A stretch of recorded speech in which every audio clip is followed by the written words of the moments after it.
Como a matéria se organiza para formar diferentes compostos? O que define as características e propriedades dos materiais?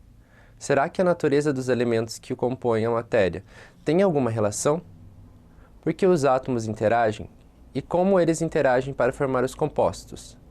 Essas são perguntas que começaremos a responder nesta videoaula. Vamos relembrar um pouco das partes do átomo. O átomo é a menor unidade de um elemento e contém 3 partículas principais: os prótons de carga positiva, os nêutrons de carga neutra e os elétrons de carga negativa. Lembrando que os prótons e nêutrons se encontram no núcleo, ou seja, no centro do átomo, enquanto os elétrons estão dispostos à sua volta, na chamada eletrosfera. Lembrando ainda que cada elemento tem um número de prótons único, que podemos chamar de número atômico, e também que cada átomo possui um certo número de elétrons, que devem ser distribuídos através do diagrama de energia. Ao organizarmos os átomos pelo seu número atômico crescente, como fez o físico inglês Henry Moseley, podemos obter a tabela periódica dos elementos. Algumas propriedades observadas, como por exemplo, os gases nobres são considerados inertes, ou seja, tendem a não reagir com outros elementos, isto porque obedecem à regra do octeto. Esta regra diz que todos os átomos tendem a adotar uma configuração eletrônica semelhante à dos gases nobres, com 8 elétrons na camada de valência. A única exceção é o gás hélio, que apresenta apenas 2 elétrons na sua camada de valência.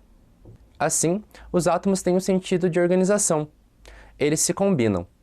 Essas combinações nós chamamos de ligações químicas e ocorrem de forma a tornar os átomos mais estáveis, buscando o menor nível de energia, ou seja, os átomos se combinam para obedecer à regra do octeto. E como na regra diz respeito aos elétrons dos átomos, essas ligações químicas se dão na eletrosfera, enquanto o núcleo do átomo não sofre modificações. Ao estudarmos as ligações químicas, iremos encontrar 3 tipos: a ligação iônica, a ligação covalente e a ligação metálica. Essa divisão é feita dependendo da natureza dos ligantes, mas hoje nosso foco será na ligação do tipo iônica. Na ligação iônica, há a transferência de elétrons entre os átomos, e ela ocorre entre um metal e um ametal, ou seja, em átomos com eletronegatividades muito diferentes. Lembrando que essa eletronegatividade é outra das propriedades periódicas dos elementos da tabela. A eletronegatividade é a tendência que os átomos apresentam para atrair elétrons. Lembrando ainda, os gases nobres não são avaliados pela sua eletronegatividade, já que são considerados quimicamente inertes. Vamos usar o ametal cloro e o metal sódio como exemplo. No caso do ametal cloro, que tem símbolo Cl na tabela, sua distribuição eletrônica nos mostra que ele tem 7 elétrons na camada de valência. Então, para completar o seu octeto, ele precisa receber apenas um elétron. Ao receber um elétron sozinho, ele adquire uma carga negativa. Logo, o átomo de cloro se torna um íon, que por ter carga negativa, chamamos de ânion, o Cl-.